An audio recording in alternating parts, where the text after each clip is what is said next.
सबसे पहले आपको बताते हैं, वफाकी दारुल हुकूमत में गैस सिलेंडर फरोख्त करने वाले डीलर्स या डिस्ट्रीब्यूटर इंसानी जानों के लिए खतरा बन गए। ये अहम तरीन मामला है जो कि आज समा ने उठाया। शहर की हर मार्केट में दुकानों के बाहर खुलेआम गैस सिलेंडर फरोख्त हो रहे हैं। हिफाजती इक़दाम और ना ही हुकूमती कवायद पर अमल दरामद हो रहा है।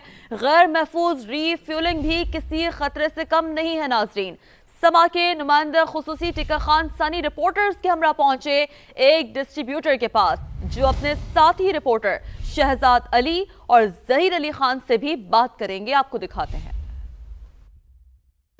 जी बिल्कुल, तमाम आपने रिपोर्ट्स देखी। एक बड़े ख़तरे की निशानदही करने के लिए समा एक ऐसे मसले को उठा रहा है जिसका इंसानी ज़िंदगी से हर वक्त के लिए ख़तरे से ताल्लुक़ है। और यकीनन वो कारोबार है, एक ऐसा कारोबार जो कि गैस सिलेंडर बेचने और उनकी रीफिलिंग करने का कारोबार है। हाल ही में जो इस्लामाबाद में गैस लीकेज से एक वाक़या पेश आया है, वो जो मामला है वो अलग नौइयत का है और एक और अलग आतिशफ़शा है जो किसी वक्त भी एक बड़े ख़तरे का बायस बन सकता है, और वो है गैस सिलेंडर का ये कारोबार।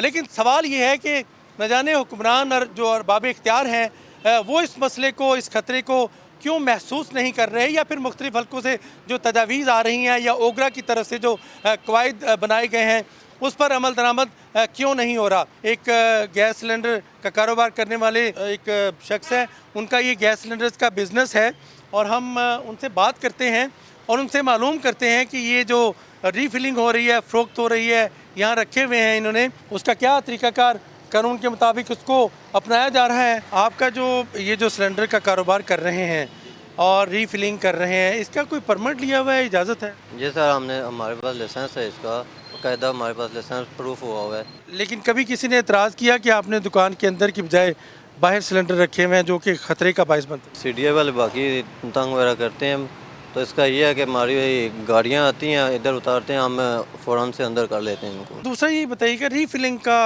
इक्विपमेंट जो है वो कैसा है? आप रीफिलिंग बहुत कम कर रहे हैं। ये आगे गली मोहल्लों में जो बैठे हुए हैं ज़्यादातर वही करते हैं, उधर ही हादसे वगैरह होते हैं, उसकी वजह से हमें भी मुश्किलात पैदा होते हैं। फिर ओगरा के मंजूर शुदा सिलेंडर है हमारे पास, लोकल हम ना लेते हैं ना किसी को देते हैं। हम ओगरा से इन्होंने लाइसेंस ले रखा है, लेकिन बहरहाल इस तरह सड़कों के ऊपर सरेआम सिलेंडर्स पड़े रहना यकीनन किसी भी ख़तरे से कम नहीं, बल्कि हर वक्त का ये ख़तरा है। एक सर्वे किया है इस्लामाबाद में हमारे रिपोर्टर शहजाद अली ने, जो पूरे इस्लामाबाद में गए हैं और मुख्तलिफ मार्केटों में जाके इन्होंने जायज़ा लिया है।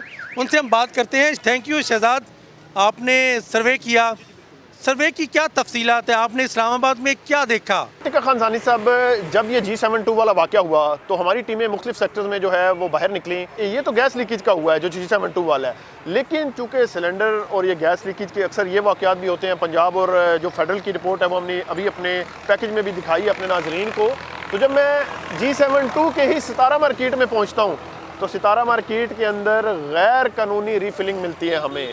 वुमेन थाने के दीवार के साथ कच्ची आबादी के अंदर एक शॉप है छोटी सी, वो गैस की रीफिलिंग कर रही है गैर कानूनी तौर पर।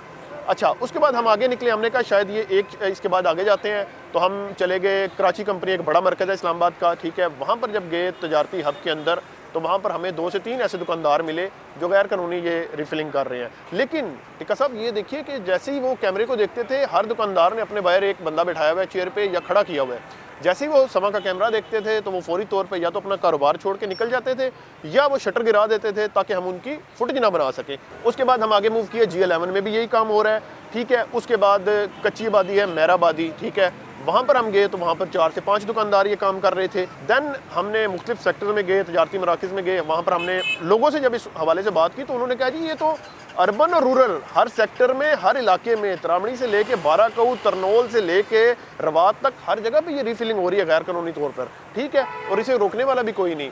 तो इसको रोकने वाली जो 2 अथॉरिटीज़ हैं, एक है ओगरा और दूसरा डिस्ट्रिक्ट एडमिनिस्ट्रेशन।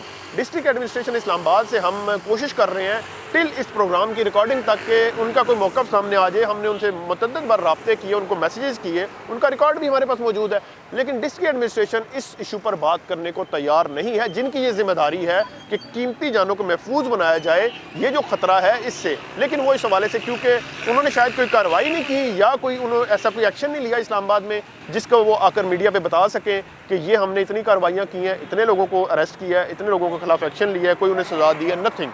टिक्का साहब, एक और चीज़ जो हमारी टीम ने कल देखी और उसको मॉनिटर भी किया करीब से, कि एक ओगरा ने गाइडलाइन दी है कि होटल, चाय खाना या ये जो कैफ़ेज़ बने हुए हैं, ये सिलेंडर्स अंदर नहीं रखेंगे, क्योंकि एक इंसिडेंट हुआ था, उसमें काफ़ी कीमती जाने ज़िया हुई, उस होटल की बेसमेंट में थे ये। उसके बाद ओगरा की गाइडलाइन आई कि जिसको ओपन एयर में रखा जाए, लेकिन उसके लिए टिक्का साहब एक प्रॉपर SOP दिया ओगरा ने कि जी आपने सिलेंडर आउटडोर रखने हैं होटल, कैफ़े या अपने जो भी तंदूर है उसके बाहर, लेकिन उसके लिए एक प्रॉपर गाइडलाइन है।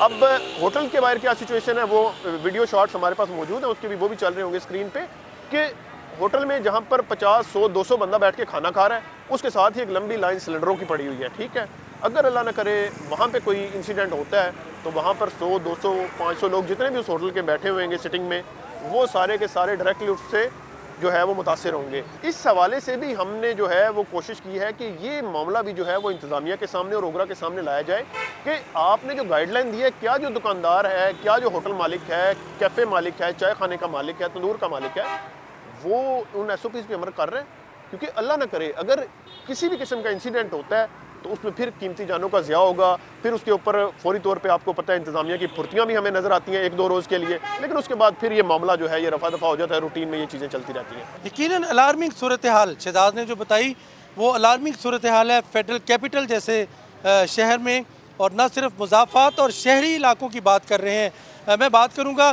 ज़हीर खान जो कि ओगरा को कवर कर रहे हैं। ज़हीर खान, आपने क्या मुशाहिदा किया, ओगरा इस पर कितनी संजीदा आपको नज़र आई, और दूसरा ये कि क्या कवानीन हैं, क्या इसमें सज़ाओं का तयन किया गया है, उस पर अमल भी हो रहा है? टिक्का साहब, सुन के बड़ी हैरानी होगी कि इंसानी जान की कीमत जो एग्जिस्टिंग इस वक्त ओगरा का लॉ है उसके मुताबिक 3000 रुपये टोटल वायलेशन की फ़ाइन जो वो जुर्माना है, और उसके अलावा 6 महीने टोटल उसको कैद की सज़ा है अगर कहीं पे कोई ब्लास्ट होता है, गैर मेयारी सिलेंडर है, रीफिलिंग है। ये इतना बड़ा आप समझ लें कि अलमिया है जो इंसिडेंट हुआ, गो के वो इससे रिलेटेड नहीं है, लेकिन गैस लीकेज तो थी। अब ये तमाम SOPs उसमें आते हैं। इस वक्त जो एग्जिस्टिंग लॉ है, एक तो उसको स्ट्रेंथन करने की ज़रूरत है, और दूसरा ये है कि ओगरा से हमने बात भी की है, और ओगरा का ये कहना है कि हम रेस्क्यू 1122 जो है उसके पास हादसात की रिपोर्ट है, या फिर हमारा जो इन्फोर्समेंट डिपार्टमेंट है उसके थ्रू हम कंप्लेन कर देते हैं डिस्ट्रिक्ट एडमिनिस्ट्रेशन को। अब ये जो लॉ इस वक्त वीक कानून है, इस पे इम्प्लीमेंटेशन लोकल अथॉरिटीज़ ने करनी है, ओगरा ने नहीं। एक ये, दूसरा ओगरा का ये कहना है कि भाई हमारे पास उसकी डिटेल भी है कि हमने एक ड्राफ्ट बनाया है जो अमेंडमेंट जो एग्जिस्टिंग लॉ है उसमें सज़ाएँ जो हैं गैर कानूनी फिलिंग, और इसके अलावा ये जो ब्लास्ट वगैरह, ये गैर मेयारी मैन्युफैक्चरिंग, उसकी जो सज़ा है उसको बढ़ा के 14 साल कैद की सज़ा की है, और इसमें बेल नहीं होगी, पहले बेलेबल था। और दूसरी बात ये कि है जो फ़ाइन था 3000 महज, उसको बढ़ा के इसमें प्रपोज़ किया गया कि 1 करोड़।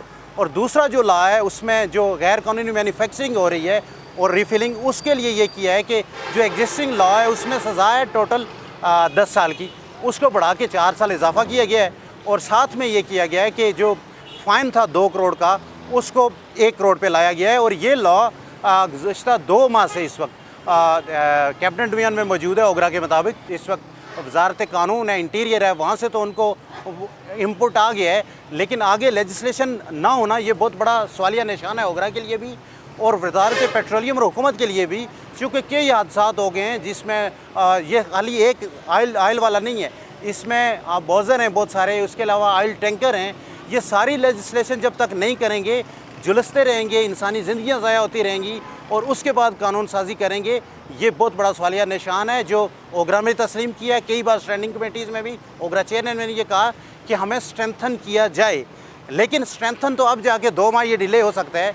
इससे पहले जब से अथॉरिटी बनी हुई है, अथॉरिटी क्या कर रही है, ये बहुत बड़ा सवालिया निशान। क्या संजीदगी नज़र आती है हुकूमत की इस तमाम जो आप बता रहे हैं कवानीन जो नए आ रहे हैं उस पर इम्प्लीमेंटेशन के लिए? गवर्नमेंट वैसे सीरियस उस लिहाज से, चूँकि जो कमेंट्स होते हैं ना, या जो राय होती है, कानूनी राय इंटीरियर से भी ली जाती है, बाकी मिनिस्ट्री से, स्टेक होल्डर से भी, उसमें थोड़ा बहुत डिले है। लेकिन हुकूमत ने इस वक्त कैबिनेट डिवीज़न के पास ये चला गया है, ये जो प्रपोज्ड अमेंडमेंट हैं, ये ड्राफ्ट है, उसके बाद उस पर फाइनल जो है कैबिनेट डिवीज़न से मंजूरी के बाद ये जब उसी से मंजूर होगा और ये कानून बन जाएगा। जी बिल्कुल, ओगरा क्या इकदाम कर रही है उस हवाले से तमाम तफसीलात ज़हीर खान ने भी बताई और शहजाद अली ने तमाम तफसीलात पूरे कैपिटल की बताई। यहाँ यकीनन एक अमर भी काबिल ज़िक्र है कि यहाँ इंसानी ज़िंदगी का मामला है।